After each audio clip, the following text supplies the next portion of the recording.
Hello, everyone. Welcome to another edition of Practical Pet Business.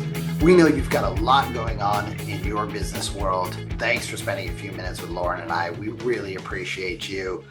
Lorin, I know we've been having a lot of conversations recently with our friends in the pet business world about trade shows and events and all the different things that pull at their time, their resources, their money. What matters most as you consider these things? Because there's a lot of them these days. Oh my gosh. So, it's interesting. I had a conversation at a trade show with a gentleman about this particular gentleman, his company. It's his company, and he goes to every trade show, international, national, doesn't matter if it's industry, pet industry, he's at it. Um, and I said, "So, what's your trade show expense per show run?" And when he told me, I looked and I was like, how many trade shows a year? And he told me, and I said, you couldn't possibly get an ROI that's worth it on that. And he said, no, but we discussed maybe skipping a few here and there. And I go, why don't you? And he said, because we're afraid of what people would say. They would think the business is doing poorly, we're suffering, something's going on, we don't have a presence. And I said, but it's all about the spin. So let's look at it this way. If you did this show this year and that show next year, so that you skipped each show once a year, what could you do with that money that you would have spent on the show? And he said, excuse me, I could put an end cap in every single business. Wow. Yeah. That's quite a statement. Yeah. I was shocked. I said, how many businesses are we talking? Thinking 100. It was in the five-digit mark. Wow. That's a lot. That is and the thing about that too, that strikes me is when you say, well, if we don't go, it indicates to the market that there's trouble with our business. And folks, that's just not the case anymore. Um, there are very few good things that came from COVID, but one of those is that the trade shows and the constant events and the pressure to be at every single one of them, it showed that, hey, we didn't have them for a while and the businesses were fine. They found new ways to connect, new ways to get out. When you're telling me an end cap in that many stores, that is really wild. That And is, he said he'd have money left over. And I looked at him and I was like, I think you need to rethink your trade show yeah. expenditures because it's a company that had been around a very long time. So I said, so how many new customers are you getting? He goes, it's really not about new customers anymore. It's about making sure that we provide stability for our existing customers. I said, there's other ways to do that. I said, you don't have to be at the trade show to do that. You could turn this around into a positive event, like with the end caps. I mean, Yeah. think about that. What a positive experience that would be for that particular retailer to have that kind of Well, support. and the other thing about that is ROI is not just about, the sales. Right, About, exactly. look, am I getting the return on the time commitment, the shipping of things, the disruption to my everyday activities? And vendors, if you're not factoring in, it hits your customers the same way it hits you. So there's a factor they've got to put into that. That's a miss in the thought. I get it. I mean, I definitely understand the ROI, the relevancy argument. I think those are very important. I certainly go to a number of trade shows every year for what I do, and I think that um, what's really interesting is I try and get a consensus after each show from those who attended, Me too. vendors, and then from the attendees. And there is often a huge disconnect in the experience and the value Hmm. that folks put to it. And I think that is something that, as we look at these trade shows and events, and the organizations that put them on too, they change, they evolve. Sometimes not in a way that stays in alignment. And so I think the thinking that you're referencing is like, well, we just have to be there. Sometimes it's changed so much. I attended something this year that I said, you know what?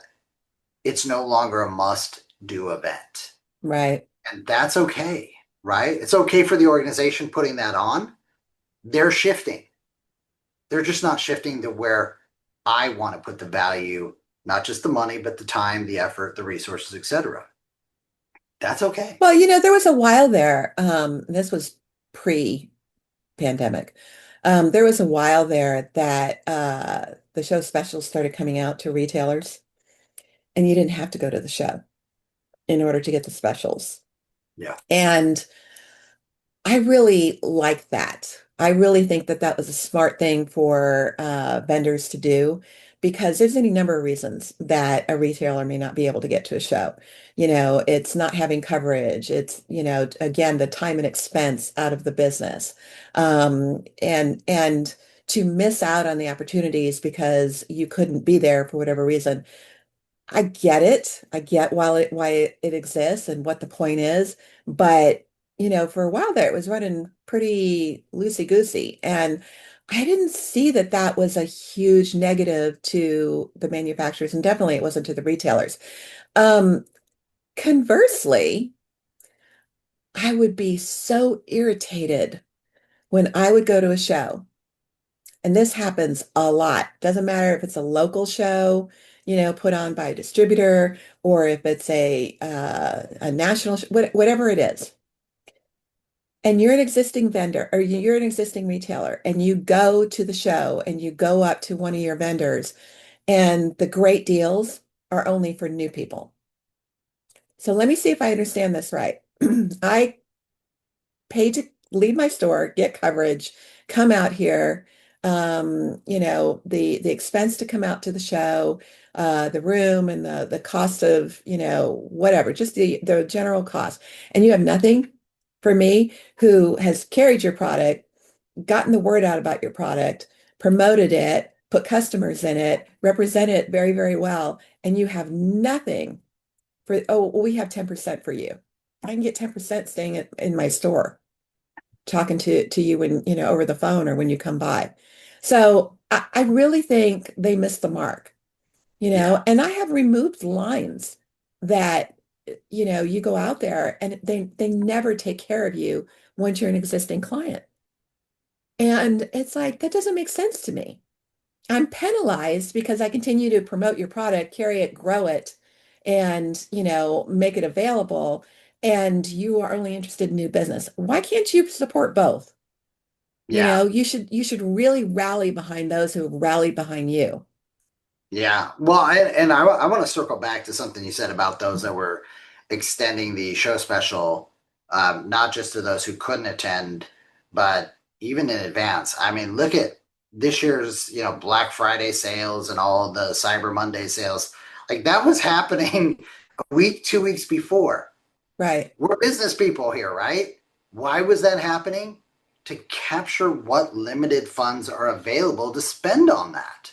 right, And I know a lot of the retailers are making the decision because it's not just a financial decision. This is so important because I think this is where there's sometimes a disconnect. Oh, they don't want to spend the money. It's not just spending the money, especially for a lot of our independent pet retailers. It's, do we have to shut down the store? Are we running with a thin, staff that if someone calls in sick that day and I'm out at the trade show 600 miles away, what happens to the store? There are other factors and decisions coming into this as folks are deciding, do I go to these trade shows and events? And there's also so many of them. Um, it's just not even wise. I one of the things, and this is a tip that was very successful, and I continue it on. And that was during that Thanksgiving week. I was on the phones, reaching out if I didn't connect via email, whatever else, saying thank you. So I love that point that you just said. Like, where's the reward for loyalty, for being an evangelist about my product? Right.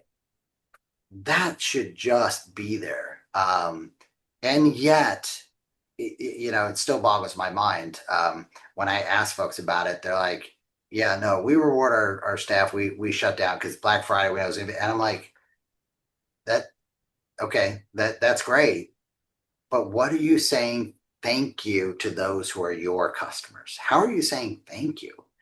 Right. And I will tell you, it's funny because the example that you shared of there were folks that were putting that out. I know we put it out.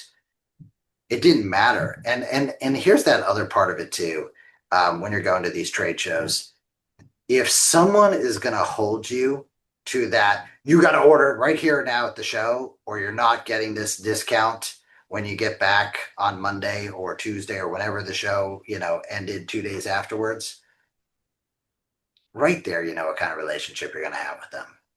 And, in the past, I'd have grace and say, yeah, you got to have deadlines. You got to call for the buying decision and all that. You know what? Maybe I'm just, getting old and crotchety and yelling, stay off my porch. But if that's how you view me as a expiring opportunity, then stay off my porch. Because Well, I don't think you can have the promo run into perpetuity because no, not I, perpetuity. no, wrong word. Yeah, But you do have to have a deadline because you do have to have people focus, or it stays out there. It stays out there. It stays out there, and you don't get to wrap it up. I know that anytime that I've missed anything, there's never been a vendor that didn't say no problem. I was yeah. like, crap, I missed it. Yeah, I'm so this year's the sorry. first year I heard from people Yeah, that, I just wasn't sure what my budget was. I had already overspent. I wanted to add them. right.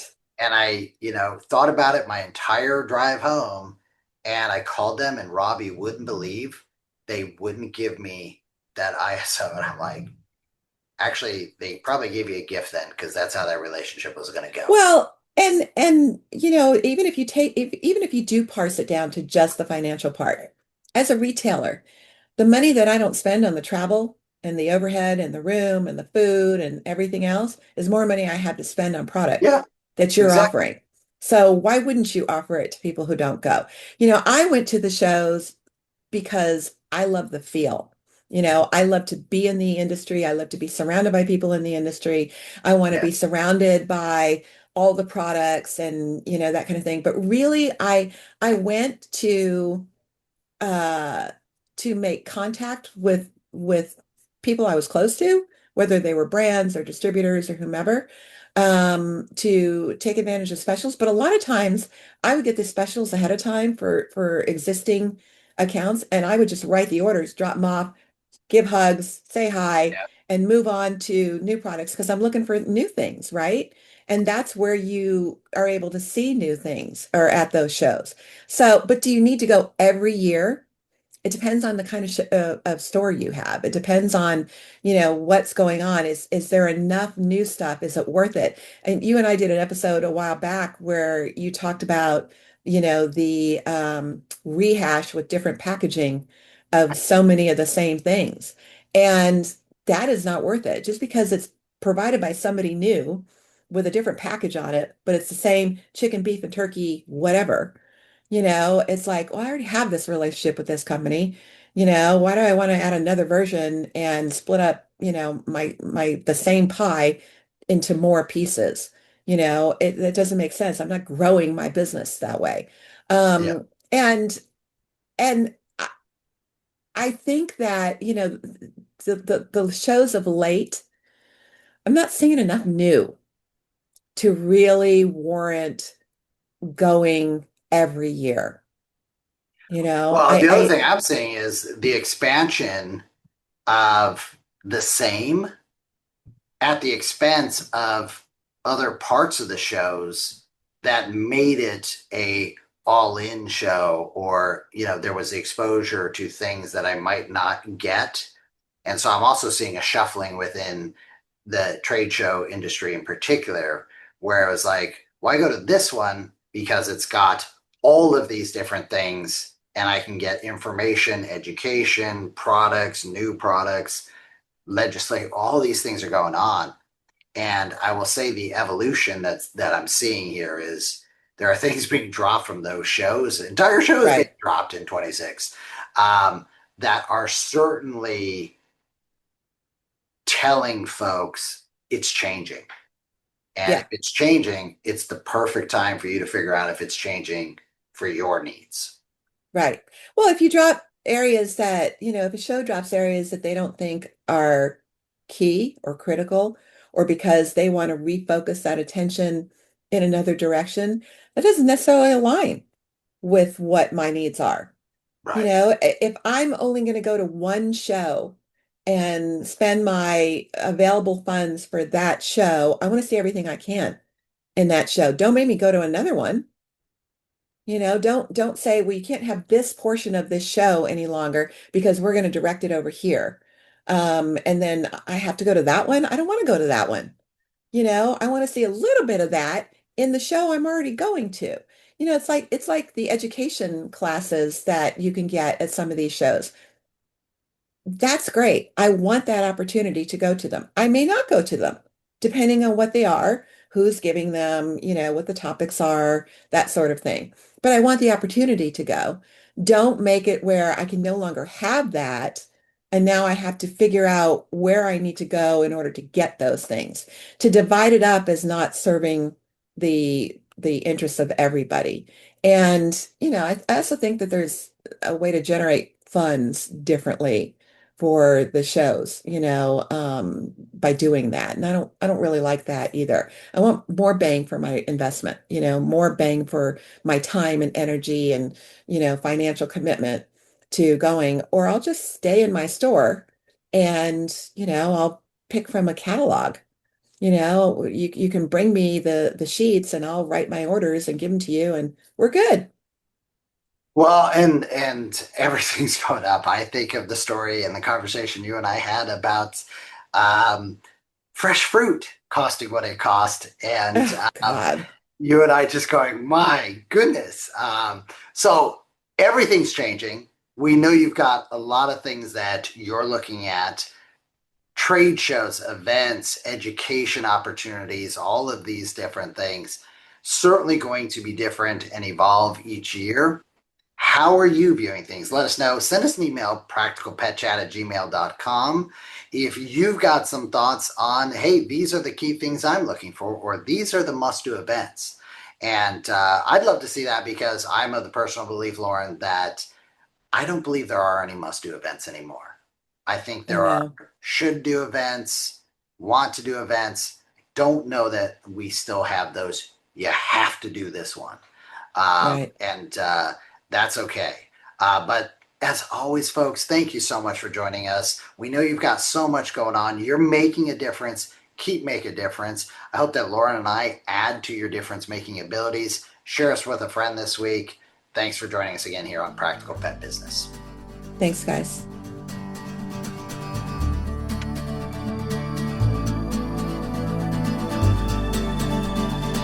The content of this podcast is for informational purposes only. It is not intended as, nor should it be construed as, professional medical advice, diagnosis, or treatment for your pets. Always seek the advice of a qualified veterinarian with any questions you may have regarding your pet's health or medical condition. Never disregard professional veterinary advice or delay in seeking it because of something you have heard on this podcast.